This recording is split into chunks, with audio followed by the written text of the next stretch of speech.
First and foremost, I think everyone agrees that the SGR is in fact broken for whatever reason. Maybe it is not such a bad vehicle or manner in which to arrive, but obviously the elements, the factors, and everything else, maybe we're not getting the right information, one. Two, we're also working within fiscal constraints. We're going to make it work whether we have the right information or not, and that's the scary thought. My question goes to your efforts of having your voices heard as we work through this problem. I do want to touch on, and I'm sure the chairwoman, the ranking member, may have something to say. We don't know what's going to happen other than we're not going to let the 10% cut go into effect, but is it going to be a 6-month fix? Look, this is an election year.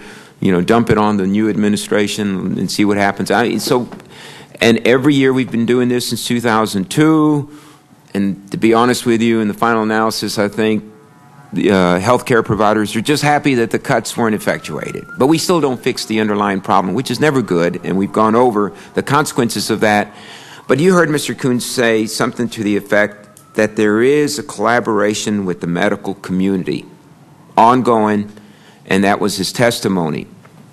So my question all the way down the line, because each of you represent an organization or an association, is your voice being heard? What form does it take? I'm really starting to wonder. When I talk to my whether it's the Texas Medical Association, my local medical society, the different specialist associations, I don't get the message that there's a huge collaborative going on. So, you know, I'll start with the first witness. Is it Ms. Reimers? I guess I will first of all say, from an administrative standpoint, getting the job done, paying us when we send in the claim, you know, we submit a bill, they pay us. Traditional Medicare is doing a very good job, as opposed to a number of years ago where there were all kinds of administrative struggles and timeliness of payment was a severe issue. I do not feel that CMS has done enough to oversee Advantage payers' behavior after the claim is submitted. They're working pretty hard to try to straighten out beneficiary issues, but I do not feel that they've done much to support physicians. And to that end, there's not, to my knowledge, and I've tried to ask a lot of people, there's no apparent method to review an unpaid claim, a claim that's not paid correctly. If the Advantage payer sends you a $10 check for something that should be $100, there's no mandated way that a deemed provider can make the Advantage payer review that claim and resubmit and possibly pay correctly. Okay. They sometimes will and sometimes won't. So thank you. I would say CMS is doing a great job on their traditional, maybe hasn't worked out the kinks on the Advantage. Mr. DeAngelis. On your specific question, if I understand you correctly, is is our voice being heard by CMS in this? And I will defer some to our national organization, ask them to follow up with you, since I'm not on the inside day-to-day with the association. However, from the discussions that I have had, my understanding is there is dialogue there and fairly consistent dialogue. So I see that as a positive. However, I cannot state specifically that how well the voice is being heard, but I'll be happy to have somebody follow up with you on that. Okay. Dr. Wilson. Thank you, Congressman. It is a yes and no answer, and the first thing to do is to agree with Mr. Kuhn that in those areas related to quality and performance improvement, the whole area that the AMA has been involved with, along with all the specialty side, is since 2000 the Physician Consortium for Performance Improvement, which has developed now in excess of 213 performance measures. That is, physicians deciding how physicians ought to measure their work product.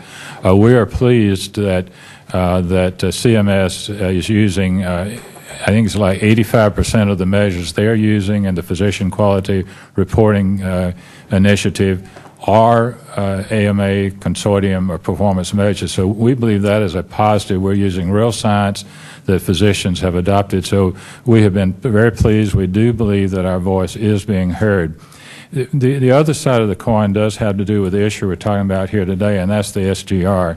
And we have felt for a long time that the administration had some options, and we suggested some along the way, that they might have been more helpful in addressing the problem of the cuts. There may have been some wiggle room there. Now, their attorneys have suggested to them otherwise. But we believe that they have said, and I think you heard that it's up to Congress to do that, and we believe so. We don't think that part of the concern has been heard well. The other concern we have, of course, is the continued emphasis on volume. Not always appreciating that there is that doesn't distinguish between good volume and bad volume. Thank you. Dr. Dale. I'll make 3 brief points. One is the ACP has really been interested in the initiative, the Patient-Centered Medical Home, as a new framework for thinking about the organization of medical services, which, as I mentioned, may save cost, provide more patient satisfaction, and also make the field of being a generalist more attractive.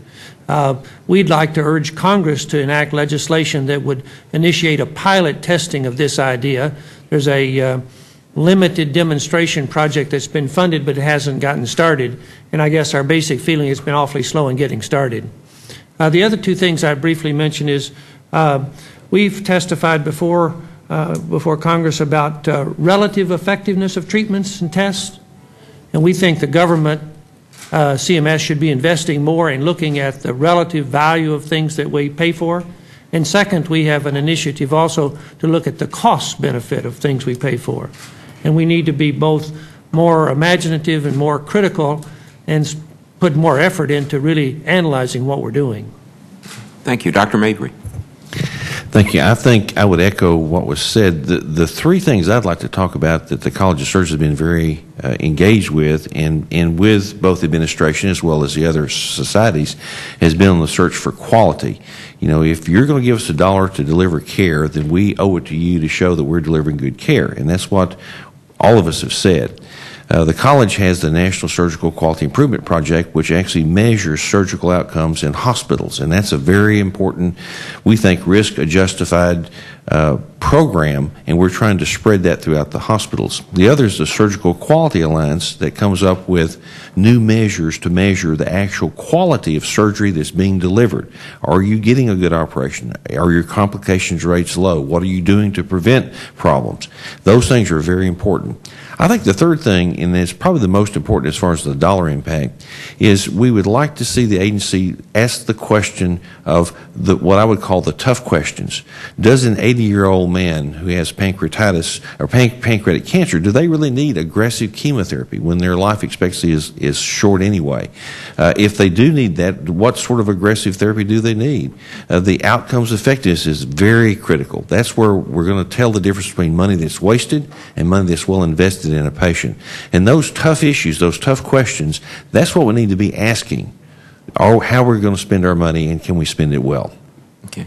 And real quick, just kind of a final thought. The chairwoman will have these early breakfasts like 8 in the morning, and we have these roundtable discussions, and we've had them with, of course, healthcare providers. And it's been very interesting, and I think one of the most interesting aspects is that we've had individuals that are representative of either your associations or organizations at the table, and they've been able to identify specific individuals within the CMS who are very responsive. And I would say that y'all need to start looking at that and saying, okay, who does listen to us? Because this next administration is probably going to be looking for some guidance and from the different professional organizations as to who gets the promotion, who remains, and so on. We're going to have someone that's incredibly sensitive and is going to be listening to you. You have to be very organized, though, in your approach, because the bureaucracy has a way of just either waiting you out or wearing you out, and we have to fight that. But I can assure you that we are very, very vested on the small business aspect, and most of the practitioners are small businessmen and women. Thank you very much.